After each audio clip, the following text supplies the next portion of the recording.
চাওক আচলতে বিভিন্ন সময়ত সেইগৰাকী যুৱকে সংবাদ মাধ্যমত বা তেওঁৰ যি ব্যক্তিগত আপোনাৰ ছ'চিয়েল মিডিয়া ফেচবুক মাধ্যমৰ জৰিয়তে বিভিন্ন সময়ত তেওঁৰ দলৰ বা অন্য দলৰ সমালোচনা কৰে।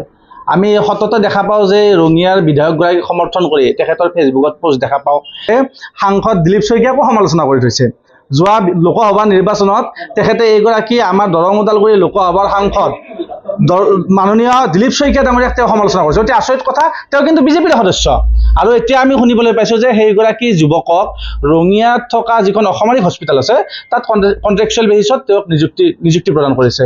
আৰু অতি আচৰিতভাৱে যে সেইখন হস্পিটেলতে বহুকেইগৰাকী ব্যক্তিয়ে প্ৰায় 23 গৰাকী ব্যক্তিয়ে তাত কৰ্মৰত অৱস্থাত আছিল, কিন্তু আজিলৈকে তেওঁলোকৰ চাকৰিটো সংস্থাপনৰ কাৰণে নিয়মীয়া কৰাৰ কাৰণে বিধায়কগৰাকীয়ে কোনো ধৰণৰ গুৰুত্ব আৰোপ নকৰিলে। অতি দুখ আৰু পৰিতাপৰ কথা এইটো। আমি আশা কৰোঁ যে সেই 23টা পৰিয়ালক কিদৰে সংস্থাপিত কৰিব পাৰি সেই ব্যৱস্থাটো মাননীয় বিধায়কগৰাকীয়ে গ্ৰহণ কৰক, অসম চৰকাৰে ব্যৱস্থা গ্ৰহণ কৰক। কেৱল মাত্ৰ সাংসদগৰাকীক সমালোচনা কৰাৰ কাৰণে বা তেওঁক বিধায়কগৰাকীক ৰঙিয়াত তেওঁক সামাজিক মাধ্যমত তেওঁক বিভিন্ন সময়ত মানে কি আপোনাৰ তেওঁৰ সমৰ্থনত ফেচবুক পোষ্ট প্ৰদান কৰাৰ কাৰণে তেওঁক সেই সংস্থাপন দিলে নেকি, সেই কথাখিনি কিন্তু ৰাজহুৱা হ'ব লাগে।